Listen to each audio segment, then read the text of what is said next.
नमस्कार दोस्तों, तो फिर से एक नए वीडियो पर स्वागत है। और इस वीडियो में हम बात करेंगे कि यदि हमारे पास कोई थ्री फेज का मोटर हो या फिर थ्री फेज का कोई इलेक्ट्रिकल लोड हो और यदि इसका पावर फैक्टर कम हो, यानी कि 0.80 हो या फिर 0.85 हो, और यदि इसको बढ़ाकर 0.99 करना है तो हम कितने केवीआर का कैपेसिटर लगाएंगे वही इस वीडियो में जानेंगे। क्योंकि पावर फैक्टर कम होने से आपको बिजली बिल भी ज़्यादा देना पड़ता है। तो यदि पावर फैक्टर आप मेंटेन करके रखते हैं, यानी कि 0.99 रखते हैं, उसमें एक कैपेसिटर लगा देंगे तो आपका बिजली बिल भी कम आ जाएगा। तो हम यहाँ पर एक छोटा सा एग्जाम्पल लेंगे पहले, ताकि एग्जाम्पल के थ्रू आपको अच्छे से समझ में आ जाएगा। ठीक है, तो यहाँ पर हम एग्जाम्पल लेते हैं कि जो हमारे पास ये मोटर है, ये मोटर 20 किलोवाट का है। कितना है? 20 किलोवाट का मोटर है।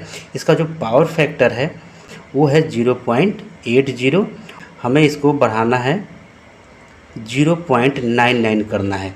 तो हमें कितने केवीएआर का कैपेसिटर लगेगा वही हमको इस वीडियो में पता करना है। यानी कि यहाँ पर PF1 यदि हम लिखते हैं, PF1 इज इक्वल टू कितना होगा? 0.80। और यहाँ पर PF2 कितना हो गया? 0.99। यही हमें लाना है, ये हमारे पास है और ये हमें रिक्वायरमेंट है। ठीक है, अब यहाँ पर एक चीज़ और लिख सकते हैं। PF को हम दूसरे भाषा में क्या लिखते हैं? हम यहाँ पर लिखते हैं cos theta 1 is equal to क्या हो जाएगा? 0.80।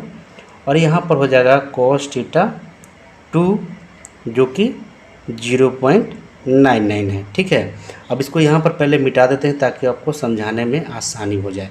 तो यहाँ पर ये क्लियर हो गया। तो कैपेसिटर कैलकुलेशन का जो फार्मूला होता है वो होता है KVAR is equal to power cost के अंदर हो जाएगा यहाँ पर tan theta 1 minus tan theta 2। ठीक है, यही फार्मूला होता है। अब हमें सबसे पहले क्या पता करना होता है वो देख लीजिए। तो यहाँ पर हम सबसे पहले क्या करने वाले हैं कि जो cos theta 1 is equal to 0.80 है, तो हम यहाँ पर क्या करेंगे? थीटा का पहले वैल्यू निकालेंगे। तो थीटा इज इक्वल टू क्या हो जाएगा? cos बराबर को उस तरफ चला जाएगा और उसके बाद क्या हो जाएगा? ये cos इनवर्स 1 हो जाएगा और यहाँ पर हो जाएगा 0.80। ठीक है, उसके बाद यहाँ पर एक दूसरा थीटा 2 भी है, ये थीटा 1 हो गया और ये थीटा 2 है। तो इसके बाद यहाँ पर क्या होगा? cos उस तरफ जाएगा तो ये भी हो जाएगा cos इनवर्स 1, यहाँ पर हो जाएगा 0.99। जब इन दोनों का हम वैल्यू निकालेंगे थीटा 1 का और थीटा 2 का, तो ये कितना निकल के आ जाएगा? तो यहाँ पर थीटा 1 का जो वैल्यू निकल के आएगा वो निकल के आएगा 36.86। और जो थीटा 2 है हमारे पास, इस थीटा 2 का वैल्यू निकालेंगे तो ये निकल के आ जाएगा 8.10। ठीक है, ये दोनों निकल गया। अब हम आसानी से इसका हम सोल्यूशन कर सकते हैं कि कितना केवीआर का कैपेसिटर लगेगा। अब देखिए, हम आपको नेक्स्ट पेज में लेके चलते हैं। थोड़ा सा यहाँ पेज में सब मिटा देंगे तो दिक्कत होगा आप लोगों को समझने में, क्योंकि दोबारा आपको एक बार फिर से समझाने की कोशिश करेंगे। एक बार फिर से यहाँ पर हम केवीआर का फार्मूला लिख लेते हैं। तो यहाँ पर है KVAR इज इक्वल टू क्या था? पावर कोस्ट बंद, यहाँ पर था हमारे पास tan थीटा 1 माइनस यहाँ पर हो जाएगा tan थीटा 2। कोस्ट बंद हो गया। अब यहाँ पर देखिए, समझ लीजिए पावर क्या था? यहाँ पर पावर था हमारे पास 20 किलोवाट। ठीक है, अब यहाँ पर कुछ समझने वाला बात है। यदि आपके पास HP में है या फिर वाट में है तो उसको सबसे पहले आपको कन्वर्ट कर देना है किलोवाट में। यदि किलोवाट में यदि कन्वर्ट करके इस फार्मूला में पुटअप नहीं करेंगे तो क्या हो जाएगा? आपका जो आंसर आएगा गलत आ जाएगा।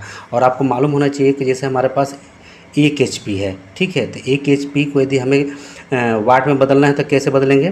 तो यहाँ पर हम क्या करेंगे? 746 से हम गुना कर देंगे तो क्या हो जाएगा? 746 वाट हो जाएगा। ठीक है, यदि हम इसको किलोवाट में बदलना है तो क्या कर देंगे? हम यहाँ पर हम 1000 से भाग दे देंगे तो ये हमें निकल के आ जाएगा 0.746 किलोवाट।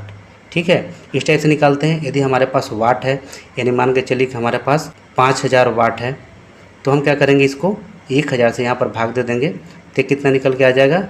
ये निकल के आ जाएगा 5 किलोवाट।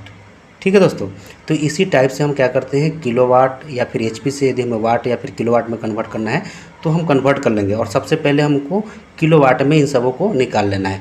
किलोवाट में जब हम निकाल लेंगे तभी जाके इस फार्मूला में हम क्या करेंगे? पुट करेंगे। यदि इससे पहले पुट कर दिए तो आपका आंसर गलत हो जाएगा। ठीक है, अब यहाँ पर देखिए आप क्या है, यहाँ पर हमें मिल गया है 20 किलोवाट। उसके बाद यहाँ पर हम कोस्ट को बंद कर देंगे। यहाँ पर tan की जगह पर tan लिख देंगे। थीटा का वैल्यू हमें मिल गया है। थीटा 1 क्या था 36.86, ठीक है, और माइनस कर देंगे फिर यहाँ पर tan।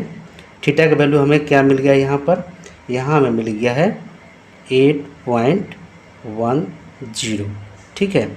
अब हम क्या करेंगे, अब यहाँ पर आपको ये सेम के सेम जैसे 20 के 20 लिख देना है।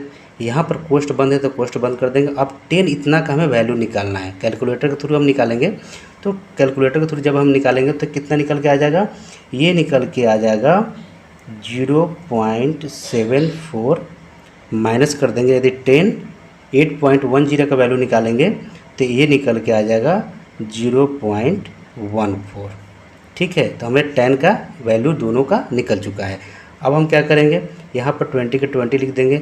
इन दोनों को पहले माइनस कर लेंगे। तो ये माइनस करेंगे तो कितना हो जाएगा, ये हो जाएगा 0.60, ठीक है ना, 0.60 हो गया। जब इसको मल्टीप्लाई कर देंगे तो क्या हो जाएगा 6 दूनी 12, यानी कि 12 kVAR का कैपेसिटर लगेगा। यदि हमारे पास ये 20 किलोवाट का मोटर है और उसमें पावर फैक्टर 0.80 था पहले, और उसको यदि हमें बढ़ाना है 0.99, तो हमें उसमें 12 kVAR का कैपेसिटर लगाना पड़ेगा, ठीक है। एक बार फिर से आप रिवीजन कर लीजिए यहाँ पर। तो सबसे पहले वो क्या करना है, सबसे पहले यहाँ पर cos θ 1 और cos θ 2 दोनों को यहाँ पर मान लिख देना। cos θ 2 कौन है, cos θ 2 वो है जो हमें अभी रिक्वायरमेंट है, ठीक है। उसके बाद kVAR का जो फार्मूला होता है पावर कोष्ट बन tan θ 1 माइनस tan θ 2, ठीक है। तो θ 1 का वैल्यू निकालेंगे तो cos उस तरफ चला जाएगा, तो cos इनवर्स 1 हो जाएगा, 0.80 हो जाएगा, ठीक है। यहाँ पर भी सेम उसी तरह से करेंगे। फिर इन दोनों का वैल्यू निकालेंगे तो ये वैल्यू निकल के आ जाएगा। जो हमारे पास निकल के आया है उस वैल्यू के यहाँ पर हमें पुट कर देना है। पुट कर देंगे तो हमें यहाँ पर ये निकल के आ जाएगा, ठीक है। और लास्ट में जो हमें यहाँ पर माइनस करके आया उसको हम क्या करेंगे, इससे मल्टीप्लाई कर देंगे तो हमें kVAR का निकल के आ जाएगा। अब देखिए एक चीज़ आप समझ लीजिए यहाँ पर कि हर बार आपको इस टाइप से कैलकुलेट करके कैपेसिटर का वैल्यू पता करने की ज़रूरत नहीं है। क्यों नहीं ज़रूरत है, यहाँ पर जो 0.60 हमें मिला है बस इसी से आपको कैपेसिटर का वैल्यू निकल जाएगा। कैसे निकल जाएगा देखिए आप यहाँ पर। लेकिन एक चीज़ आप वहाँ पर ध्यान रखें, आपके मोटर के ऊपर जो पावर फैक्टर है, पावर फैक्टर कितना होना चाहिए 0.80 है, तब ये डायरेक्ट आप क्या करेंगे 0.60 से मल्टीप्लाई कर देंगे। जैसे आप मान लीजिए यहाँ पर कि हमारे पास 100 किलोवाट का एक मोटर है, कितना है 100 किलोवाट का।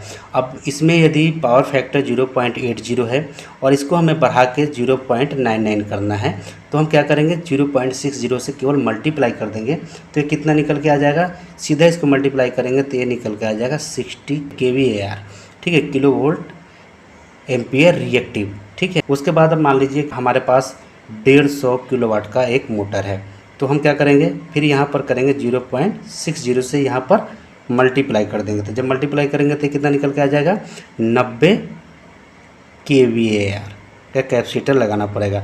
लेकिन आपको बार बार एक ही चीज़ बोल रहा हूँ कि आपके पास यदि जो पावर फैक्टर है 0.80 है तभी जाके इस वाले फैक्टर से मल्टीप्लाई करना है, नहीं तो आपको क्या करना होगा पहले कैलकुलेट करना होगा।